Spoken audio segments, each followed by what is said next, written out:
So this would be the third of four videos that I plan on I'm posting that will relate to the kind of things that I do prior to getting into any given topic.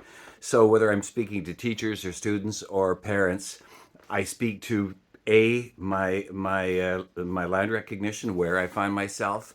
Then I always invite those children whose names have to be spoken daily. In fact, I thought of something yesterday that was just so right on.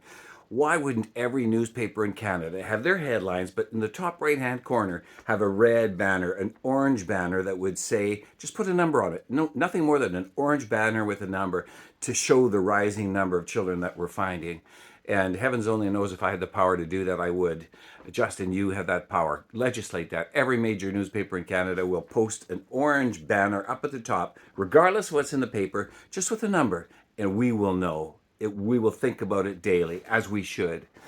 And then I wanted to speak briefly to mental health.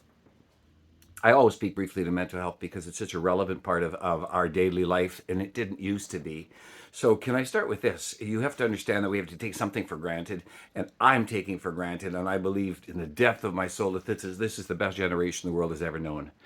For anybody who doesn't understand what I mean, think about your youth. Even when I was a boy, we would throw empty Coke bottles in the ditch.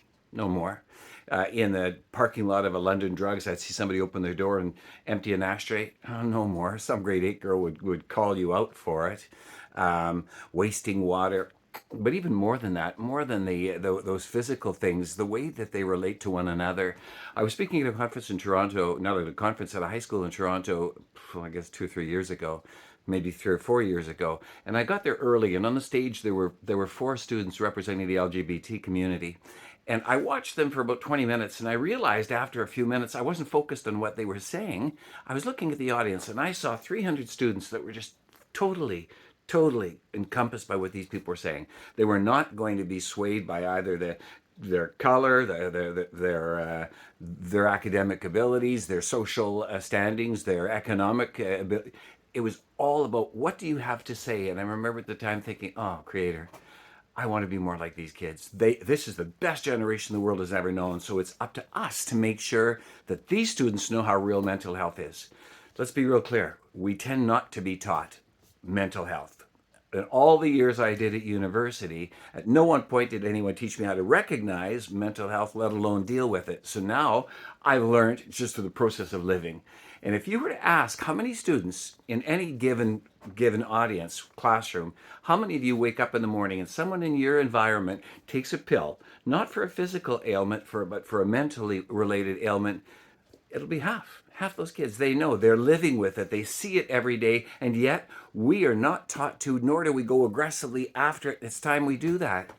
Kids have to know, if you see somebody doing something out of the ordinary, never look at them and say, what's wrong with you? Instead, how about, is there some way I can help? Is there something wrong? Or if ever you feel, students, that there's something you're not quite sure about, for heaven's sakes, talk to your parents or to an educator or someone with whom you feel comfortable. They have to know how real mental health is. It's as real as a broken arm, and so do we. We didn't always know, but it's time we start to address mental health on a daily basis. We have to make sure that we understand, that we're prepared to fight it, that we're prepared to support those students and adults who suffer from mental health issues. All right, so I speak to mental health briefly in every one of my presentations. Why? Because I can and because I should. All right, that would be number 3 of 4, and number 4 I'll try and do for you ASAP.